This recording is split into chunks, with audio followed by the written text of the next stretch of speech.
Miss Thompson adore la période d'Halloween. Depuis son plus jeune âge, elle a toujours préféré cette fête à celle de Noël, malgré les nombreux cadeaux qu'elle recevait de sa très grande famille. Cet attrait pour la nuit du 31 octobre était dû à sa passion envers les monstres et les mythes qui la faisaient frissonner. Elle avait pour habitude tous les 31 octobre de se balader dans la rue pour visiter les maisons voisines, à la recherche de bonbons, accompagnée de ses parents, puis plus tard de ses amis et voisins. La fête était devenue un incontournable dans son quartier et tout le monde savait à quel point elle lui tenait à cœur. Elle pouvait passer des jours à peaufiner son déguisement, installer les décorations, tout cela sans voir le temps s'écouler. Ses habitudes ne changeaient pas malgré les années qui passaient. C'est en très grande partie pour cela que jamais elle n'a quitté le quartier de Pumpkin, la fête annuelle lui tenant trop à cœur. Elle hérita de la maison familiale à la mort de ses parents et décida d'y vivre seule. Jamais elle n'a connu l'amour et n'a eu d'enfant. Pourtant, si vous passez devant chez elle au début du mois d'octobre, vous seriez surpris de voir la qualité des décorations installées, enviant les enfants qui doivent sûrement y habiter. Mais non, tout cela était l'œuvre d'une adulte qui retombait en enfance un mois dans l'année. D'ailleurs, la qualité de ces préparations était telle que beaucoup de visiteurs la nuit d'Halloween n'étaient pas originaires du quartier. Ils venaient seulement pour plonger dans l'ambiance particulièrement réussie que procurait cette maison. Miss Thompson faisait toujours en sorte de laisser des tas de friandises sur le trottoir devant chez elle, rendant heureux tous les passants. Et ainsi, elle pouvait parcourir le quartier le soir d'Halloween, déguisée, un panier à la main. À l'âge de 60 ans, elle ne pouvait plus se balader dans les rues de chez elle depuis son opération de la hanche qui l'empêchait de marcher trop longtemps. L'année 2000 a été celle où, pour la première fois, elle ne s'est pas présentée chez ses voisins. Qu'à cela ne tienne, elle accueillerait tous les enfants qui se présenteraient chez elle, criant joyeusement « Un bonbon ou un sort !» sur son palier. Elle était toute excitée à l'idée de gâter les gentils enfants. Les parents de ces derniers les prévinrent de ne surtout pas manquer cette maison et de ne pas oublier de saluer la vieille Miss Thompson. Ce soir-là du 31 octobre 2000, les décorations installées depuis bien longtemps, Miss Thompson prépara une dizaine de grands seaux en forme de citrouille qu'elle garnit de bonbons et chocolats en tout genre. Elle savait que cette année encore, les visiteurs seraient très nombreux et qu'à la différence des années précédentes, elle distribuera les confiseries au lieu de les laisser devant sa propriété. Elle ne dérogea tout de même pas à la tradition du déguisement. Cette année, elle avait choisi d'être une sorcière, une longue robe noire, un chapeau pointu, un visage peint en vert et un nez crochu, sans oublier le gros bouton poilu au bout de ce dernier. À 20h, la sonnette retentit, marquant ainsi le début de la soirée d'Halloween. Elle se leva de sa chaise qu'elle avait installée près de l'entrée, se munit de sa canne et ouvrit la porte. Devant elle, la petite Betty, à peine âgée de 6 ans, déguisée en princesse. Les yeux de la vieille dame se remplirent de larmes, cette vision la replongeant dans son enfance. Un chocolat ou un sort? Miss Thompson ria aux éclats. Ma petite, la vraie phrase est un bonbon ou un sort, non pas un chocolat. Oui, mais moi, j'aime pas les bonbons. Elle se remit à rire de plus belle en échangeant un regard attendri avec les parents de la petite fille qui se tenait derrière elle dans le champ de citrouilles installé pour l'occasion. Tiens, ma chérie, récale-toi bien. Les yeux de Betty s'écarquillèrent en voyant la grosse poignée de chocolat que la gentille Miss Thompson lui mit dans son panier. Merci. Maman, regarde, Dit la petite princesse en rejoignant sa mère. Merci beaucoup, Miss Thompson. J'espère que vous allez mieux. Oui, merci. Bonne soirée. Elle referma la porte, un sourire couvrant son visage. Cette soirée commençait très bien. Les enfants défilaient devant chez elle. Le petit Thomas Davis, les sœurs Miller, le petit Travis en fauteuil roulant, pour qui elle prit la peine de descendre les 4 marches devant sa porte pour lui donner un tas de friandises, malgré la douleur poignante dans sa jambe.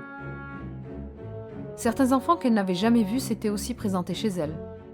C'était une joie de recevoir ces nouvelles têtes, prenant un grand plaisir à discuter avec leurs parents qui les accompagnaient, leur racontant à quel point cette fête était importante à ses yeux, et que c'était la première fois qu'elle la passait chez elle. Pour autant, le plaisir était le même. Au bout de 2 heures où elle ne cessait de faire travailler sa jambe défectueuse avec les interminables va-et-vient, voyant que les visites étaient de plus en plus espacées, elle s'installa sur le canapé pour un peu se reposer. Après quelques minutes, la sonnette retentit pour la énième fois. Elle se redressa péniblement, prit de nouveau sa canne et se rendit à l'entrée avec difficulté. La sonnette tintait encore et toujours, trahissant l'impatience de l'auteur qui appuyait frénétiquement sur le bouton. Miss Thompson essayait tant bien que mal d'aller plus vite, mais sa hanche ne suivait pas le rythme. Elle atteignit enfin le dernier seau de friandises à moitié vide, le prit sous son bras et ouvrit la porte. Personne n'était là. Mais dans le jardin se tenaient 3 jeunes garçons déguisés en chevaliers. « Les garçons, je... » Sans avoir pu finir sa phrase, les 3 adolescents lancèrent un œuf chacun sur la propriété de la vieille femme. Cette dernière tomba en essayant d'éviter les projectiles. « Merde, on y va vite !» Choquée, la vieille dame se releva à grand-peine, se retenant de verser des larmes de douleur et ne comprenant pas ce qui venait de se passer. Elle vit sur le palier des traces d'œufs, ainsi que sur sa robe de sorcière. Ces garçons lui étaient inconnus, et sans plus attendre, elle retourna chez elle en prenant soin de fermer la porte à clé. Toujours perturbée par cette agression, Miss Thompson décida de passer le reste de la soirée sur la chaise en attendant que les derniers enfants passent. Cette deuxième partie de soirée était particulière pour la vieille dame, habituée à la gentillesse et à la politesse. Certains des enfants qui venaient, non accompagnés par des adultes, étaient très autoritaires à son égard. Ni bonsoir, ni au revoir, ni sourire, ni plaisir. Ils exigeaient. Pourtant, Miss Thompson était très aimable malgré les moqueries subies par certains, se permettant de lui manquer de respect sous ses yeux, en lançant des « Allez, bouge-toi, vieille meuf !» ou des « En vrai, on pourrait tout prendre, elle peut rien faire, la vieille. » Pour la première fois de sa vie, Miss Thompson avait hâte que Halloween finisse. Les jeunes qui venaient sonner à sa porte lui faisaient peur.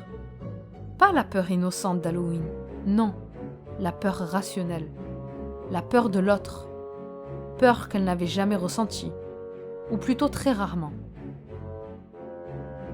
Une fois ses friandises terminées, elle mit un papier sur sa porte prévenant les futurs visiteurs de l'absence de sucreries pour cause de pénurie. Elle éteignit toutes ses décorations et alla dormir, tout en sachant que le sommeil mettrait du temps à arriver.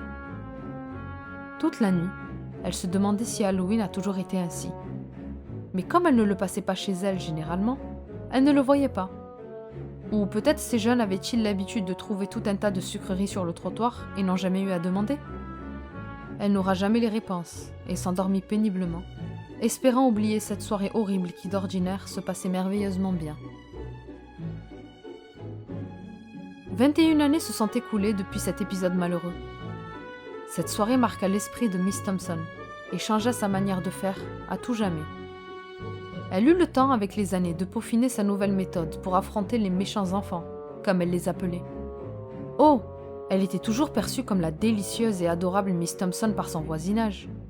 Et de plus en plus de monde se rendait chez elle pour la fête d'Halloween, autant pour les sucreries que pour lui faire plaisir. Désormais, elle n'était plus connue seulement dans le quartier, mais dans sa ville. Sa maison était devenue un incontournable pour tous les fans d'Halloween.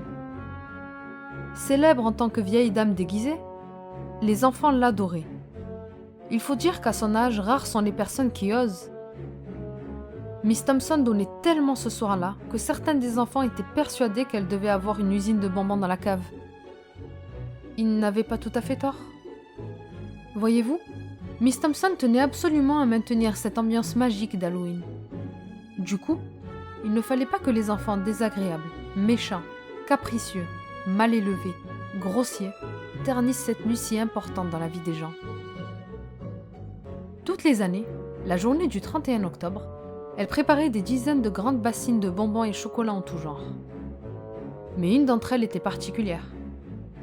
Elle était plus petite et noire comme un chaudron, contrairement aux autres oranges comme des citrouilles.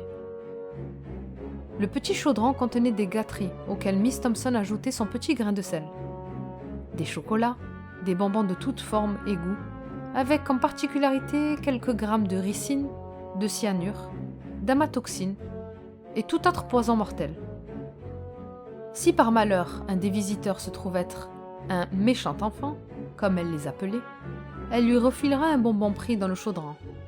Ainsi, lorsque ce petit garnement rentrera chez lui afin de profiter de son butin et qu'il arrivera à la friandise surprise, elle s'assurait qu'il ne remette plus jamais les pieds chez elle, ni chez personne d'autre d'ailleurs. Une semaine avant le grand jour, elle se rendait dans sa cave et personnalisait les friandises qui finiraient dans le panier des enfants turbulents.